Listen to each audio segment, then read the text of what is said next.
8 de la mañana con 49 minutos. Le voy a dar la más cordial bienvenida a un amigo, Roberto Márquez. Él hace análisis político muy interesante. Roberto, ¿cómo te va? Qué gusto saludarte. ¿Qué tal, Mario? Muy buenos días. Qué gusto estar en Fides y en el Café de la Mañana. Bien, Roberto, la pregunta que le hago a todo el mundo, a todos los que hacen análisis, ¿cómo estás viendo la situación desde palco, por televisión, desde tu casa, la comodidad, sales? ¿Cómo lo ves? La situación en La Paz cada día es más crítica por el asedio que está sufriendo la ciudad como tal, no solamente La Paz, sino también el Alto. Y claro, estos intentos de corredor humanitario que no están teniendo el éxito que seguramente espera el gobierno. La falta de carburantes, la falta de insumos en mercados y supermercados, la falta de oxígeno en los hospitales. Tenemos una baja de un niño de 12 años que lo hizo oficial el Ministerio de Salud. Va a hacer que al menos la gente del Alto y de La Paz se tenga que apretar un poquito más los pantalones, y esperemos que el Consejo Económico y Social, que tendría que arrancar este fin de semana, por lo menos de una pequeña pausa a los bloqueos para el abastecimiento de las ciudades. Bueno, sí, lo que pasa es cuánto puede aguantar el gobierno, y la misma pregunta es cuánto puedan aguantar los bloqueadores. Es decir, se pueden turnar, etcétera, pero hace mucho frío, 2 marchar es una friega. Ayer vi una escena patética. Un poncho rojo se le acercó a un señor y le dijo, ¿cómo está tu sándwich? Algo estaba queriendo comprar. Y el vendedor le decía, anda a comprarte a otro lado, pues ustedes me han bloqueado y no puedo vender nada. ¿Qué quieres comer ahora? ¿Quieres comer encima?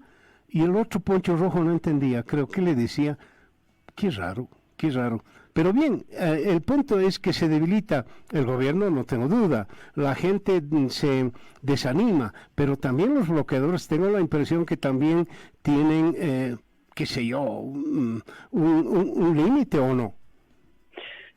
Los asedios a la ciudad de La Paz no son algo relativamente nuevo, ¿no? Tenemos el ejemplo de Tupac Katari, que en 1781 cercó la ciudad en su primer cerco alrededor de 109 días.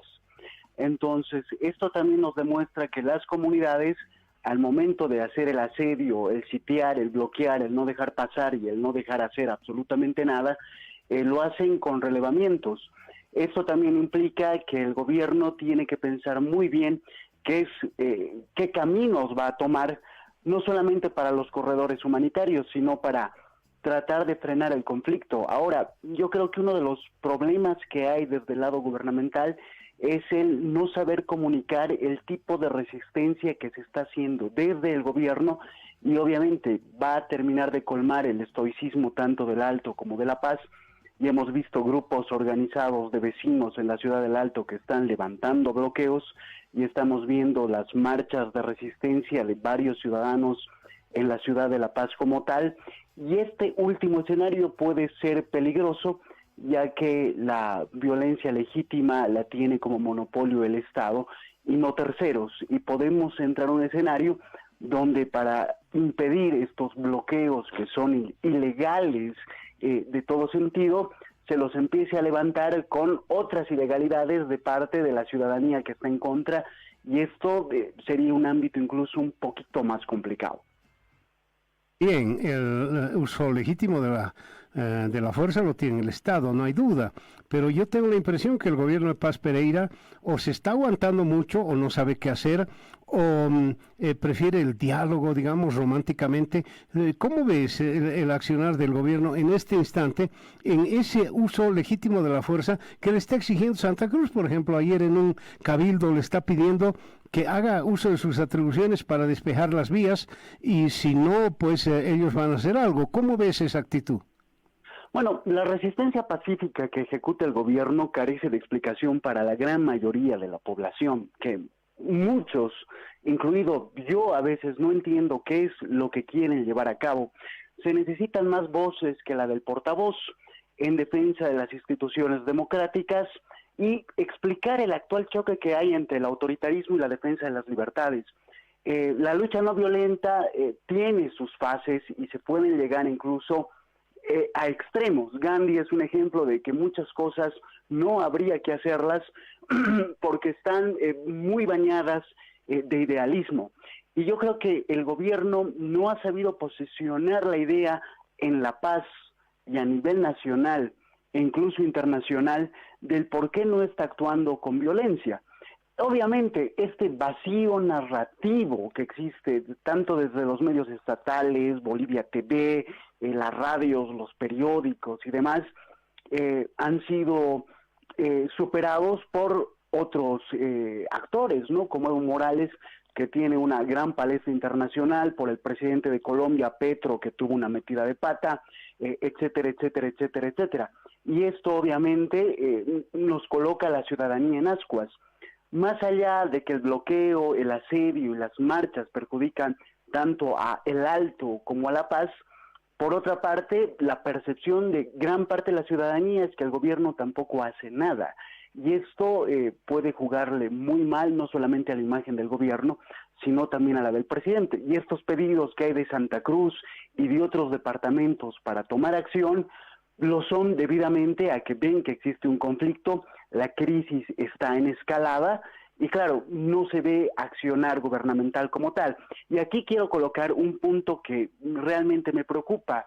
En el caso de que Evo Morales esté detrás de todo, como la narrativa que se está intentando posicionar, debemos recordar que por lo menos en el gobierno de Luis Arce Catacora no existía ningún conflicto con los Ponchos Rojos, con las Bartolinas, con los Tupac Katari, ni con la COF. Por ende, el centro de movimiento y de poder de Evo Morales estaba simplemente cerrado en el Chapare.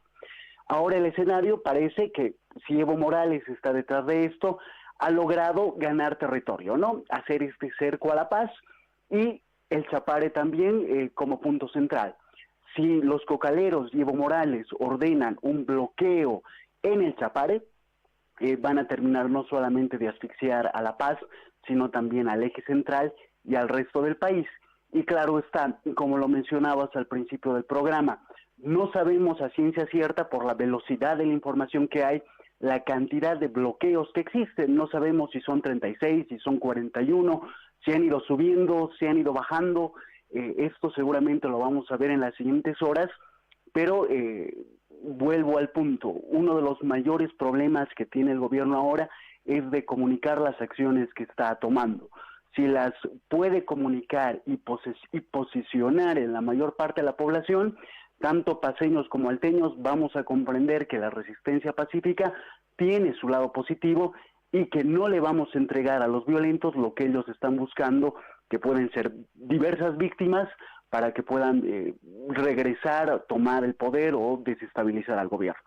Ajá. Ahora, Roberto, lo que tú has mencionado en algún momento es un nombre propio que es más que conocido, creo que es el personaje más conocido a nivel mundial incluso, es Evo Morales. ¿Sigue teniendo muchísimo peso, tú crees, o ya anda de salida, o anda desesperado, como hay psicólogos que dicen, no, su síndrome de ubris, o el síndrome del poder que tiene, el síndrome de abstinencia, el poder que tiene, lo está matando, lo está llegando a extremos, y si es capaz de dinamitar Bolivia, él incluido lo va a hacer? ¿Cómo lo ves tú?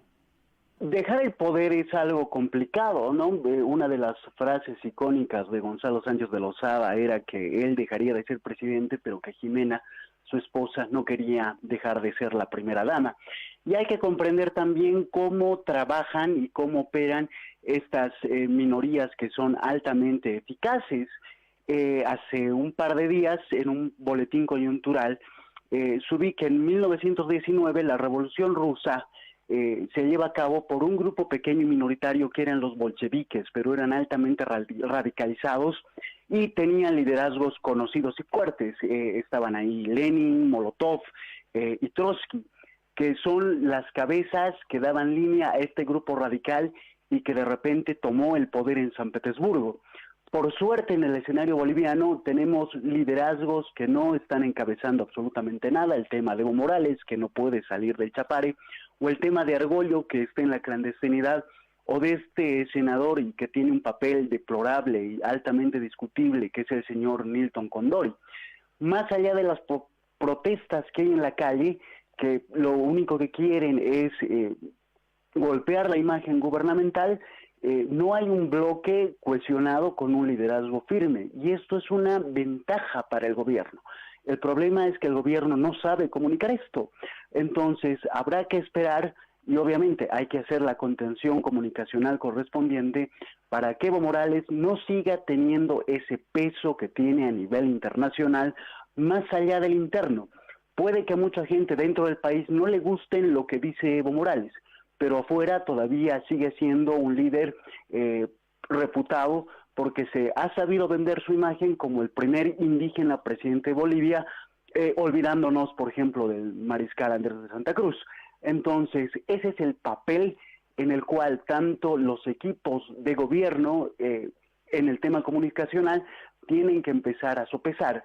El gobierno nacional internamente no está pudiendo vender un mensaje comprensible, ni tampoco en el ámbito internacional.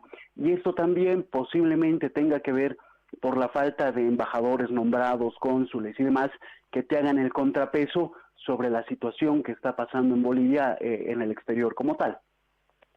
Voy a riesgo de ser machacón con Evo Morales, voy a seguir con el tema, definiendo lo que hace algunos días me dijo un psicólogo sobre la estabilidad emocional de Evo Morales en esta circunstancia, donde tiene, por ejemplo, una autoconfianza extrema. Es decir, cree que lo puede lograr, no es capaz de discernir entre si poder o desearlo y poder hacerlo. Desprecia cualquier consejo. No hay quien le diga, si alguien le diga, a ver, para Evo, no, lo desprecia afectamente. Tiene una pérdida absoluta de contacto con la realidad. Y además una visión mesiánica donde él es el predestinado y finalmente el lenguaje en tercera persona que lo hemos escuchado varias veces, ese majestático que utiliza él para referirse a sí mismo y decir nosotros hemos decidido, no, ninguno de nosotros, él ha decidido.